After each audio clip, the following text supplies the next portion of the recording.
एक बार इस लाइन को गौर से देखिए, क्या लग रहा है ये लाइन किस चीज की हो सकती है? पहली नजर में तो ये आपको कोई रास्ता लग सकता है जो काफी लंबा होगा, या फिर कोई लंबी नहर भी लग सकती है। लेकिन क्या हो अगर मैं ये कहूं कि ये कोई रास्ता नहीं बल्कि एक पूरा का पूरा शहर होगा, वो भी एक लंबी बिल्डिंग में। यकीन नहीं हुआ ना कि ये कैसे हो सकता है? वेल, मैं हूं सैम और ये जो आप देख रहे हैं इसका नाम है द लाइन, जो सऊदी का फ्यूचर मेगा प्रोजेक्ट है। लेकिन आखिर ये बनेगा कब और क्यों लोग कह रहे हैं कि सऊदी के प्रिंस इस फ्यूचर की बिल्डिंग को कभी पूरा नहीं कर पाएंगे? आज यही जानेंगे इस वीडियो में। साल 2016 में अरब ने जब अनाउंस किया कि 2030 तक वो अपनी इकोनॉमी को ऑयल से ज्यादा टूरिज्म और टेक्नोलॉजी की ओर स्विच करना चाहते हैं, और अपने इसी सपने की ओर उनका सबसे बड़ा प्लान सामने आया नियोम, एक ऐसा शहर जिसके आर्किटेक्चर को भविष्य के सबसे स्मार्ट और फ्यूचरिस्टिक शहर के रूप में एस्टेब्लिश करने की तैयारी की जा रही है। नियोम नाम दो शब्दों से मिलकर बना है, जिसमें नियो का मतलब ग्रीक में न्यू होता है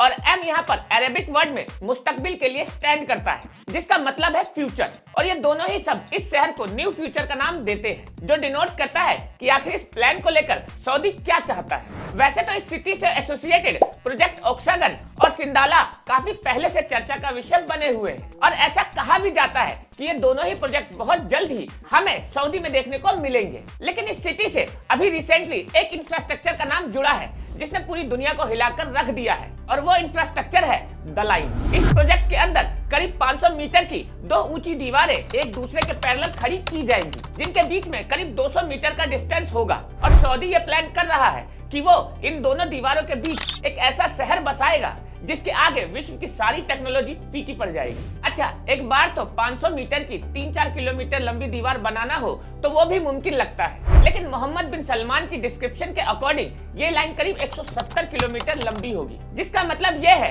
कि पहले सऊदी अरेबिया को 170 किलोमीटर लंबी दो मजबूत दीवारें उठानी होगी, और फिर उसके बाद अंदर उतनी ही पतली जगह में एक फ्यूचरिस्टिक सिटी को भी डेवलप करना होगा। और इस पूरे फसाद में सबसे पहली चीज जिसने लोगों के सामने इस विजन को प्रोपेगेंडा की तरह पेश किया है वो ये है कि सऊदी अरेबिया के हिसाब से साल 2030 तक द लाइन एक फुली फंक्शनल सिटी बनकर तैयार होगी, जहां पर लोग रहने के लिए कभी भी आ सकेंगे। और यही बात शुरू में ही लोगों के दिमाग से बाउंसर चली गई। अब ऐसा क्यों है, चलिए ये भी बताते हैं आपको। 500 मीटर बेशक एक बहुत बड़ी हाइट होती है।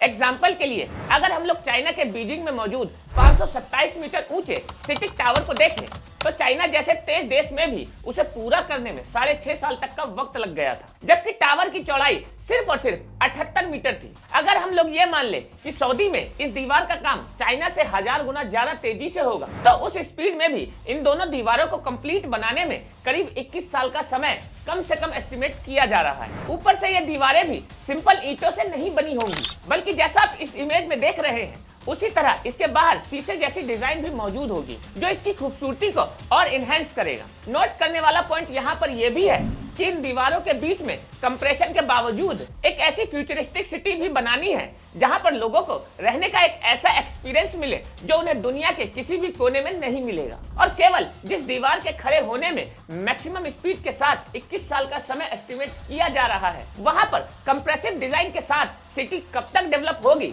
इसका जवाब तो सिर्फ और सिर्फ नियोम ऑफिशियल ही दे सकते हैं, क्योंकि बाकी सब तो इन दावों से ही बौखला गए। मामला सिर्फ आर्किटेक्चर तक ही सीमित रहता तो फिर भी जैसे तैसे गुणा गणित लगाकर 5-10 सालों के डिले को जस्टिफाई कर दिया जाता। लेकिन इस सिटी से संबंधित ऐसी और भी डिटेल्स हैं जिन्हें जस्टिफाई करना बहुत मुश्किल है। सबसे पहला क्लेम यह कि वो लोग इस सिटी को पूरी तरह से एमिशन फ्री बनाना चाहते हैं, यानी एक ऐसा शहर जो कोई कार्बन फुटप्रिंट ना छोड़े और उसका कंट्रीब्यूशन टू पॉल्यूशन भी जीरो हो। लेकिन university of New South Wales की रिपोर्ट के हिसाब से इस स्ट्रक्चर को बनाने में 2 बिलियन टन कार्बन रिलीज होगा, और इतना कार्बन एमिशन यूनाइटेड किंगडम 5 साल में टोटली भी नहीं करता। सिर्फ इतना ही नहीं, बल्कि प्रपोज प्लान के हिसाब से यह सिटी पूरी तरह कार फ्री रहेगी, बोले तो बिना कार के, यानी यहाँ पर कार चलेगी ही नहीं, और पब्लिक ट्रांसपोर्ट भी रिन्यूएबल एनर्जी के सहारे ही रहेगा। लेकिन डेटा जो चीज स्टेट करता है वो ये है, इस समय पूरी दुनिया चिप शॉर्टेज से जूझ रही है। ऐसे में इतनी चिप्स कहां से आ पाएंगी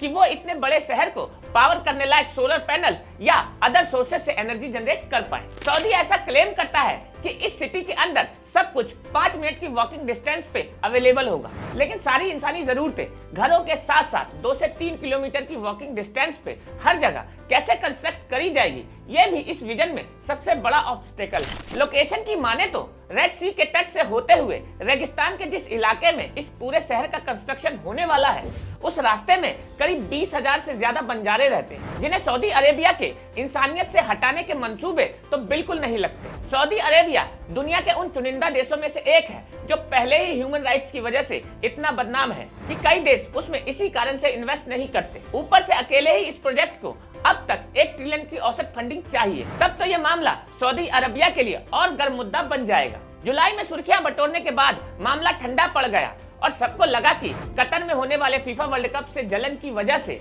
बस ये सऊदी अरबिया का एक टेम्पररी खोखला दावा था। लेकिन 19 अक्टूबर 2022 के दिन एक ड्रोन फुटेज इंटरनेट पर सर्कुलेट हुई, जिसमें देखा गया कि रेगिस्तान के बीचों बीच द लाइन को कंस्ट्रक्ट करने का काम शुरू हो चुका है, जो अभी एक्सकेवेशन प्रोसेस में है। फुटेज ये बताती है कि अक्टूबर से लेकर अभी दिसंबर तक करीब 10 से 12 किलोमीटर के एरिया की जमीन को खाली करके रास्ता बना दिया गया है, जिस पर किसी भी वक्त नींव रख कर काम चालू किया जा सकता है। हालांकि ज्यादा खुश होने की बात नहीं है, क्योंकि अगर काम चालू हुआ तो ऐसा जरूरी नहीं कि अब यह खत्म होकर ही रहेगा। और सऊदी अरबिया में ऑलरेडी ऐसे बहुत से केसेस हो चुके हैं जिसमें बड़े बड़े वादे किए गए, ऊंचे ऊंचे सपने दिखाए गए, काम भी शुरू हुआ, लेकिन बीच रास्ते में किसी कारणवश उसे रोक दिया गया और फिर वो कंस्ट्रक्शन कभी रीस्टार्ट हुआ ही नहीं। उदाहरण के लिए चलिए आपको जेद्दा टावर के बारे में बताते हैं। 2010 के एंड में ये प्लान किया गया था कि सऊदी के जेद्दा सिटी में मानव इतिहास की पहली ऐसी बिल्डिंग को कंस्ट्रक्ट किया जाएगा जिसकी ऊंचाई 1 किलोमीटर से भी ऊपर होगी, जिसकी मदद से सऊदी इतिहास में तो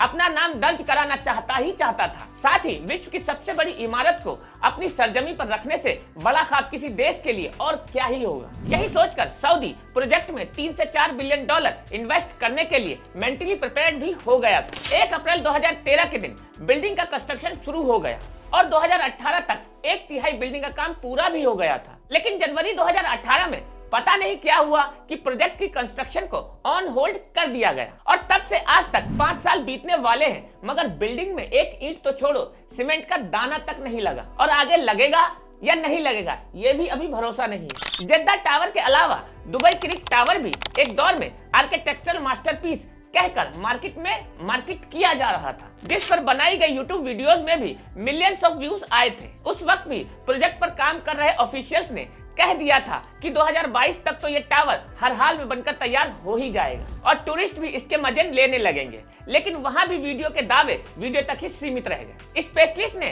तब भी कहा कि 2022 तक तो ये बिल्डिंग किसी हाल में बनकर तैयार नहीं हो सकती और अंत में हुआ भी वही। अक्टूबर 2016 में $1 बिलियन के इन्वेस्टमेंट के साथ टावर का कंस्ट्रक्शन शुरू तो हुआ, लेकिन कोविड पेंडेमिक के चक्कर में इसे भी होल्ड पर डाल दिया गया और आगे इसका एक भी हिंट नहीं दिया गया कि इसे वापस इनिशिएट किया जाएगा या नहीं। सोचिए, ये दोनों प्रोजेक्ट तो सिर्फ स्काई राइपर्स थे जिन्हें आर्किटेक्ट पहले भी बनाते रहे हैं और इनकी तो रिक्वायर्ड इन्वेस्टमेंट भी मात्र $1 बिलियन ही थी, मगर इसी के कंपैरिजन में $1 ट्रिलियन की इन्वेस्टमेंट रिक्वायरमेंट वाला ये मेगा प्रोजेक्ट तो इमेजिनेशन में भी पॉसिबल नहीं होगा। दी लाइन की रिफ्लेक्टिव ग्लास वाली दीवारें भी बन पाएगी या नहीं, ये बात भी अब भगवान भरोसे ही लग रही है। वैसे आपके हिसाब से सऊदी अपनी इस बिल्डिंग को या जो भी ये प्रोजेक्ट वो शुरू कर रहा है 2030 तक अचीव कर पाएगा या नहीं, कमेंट में जरूर बताइए।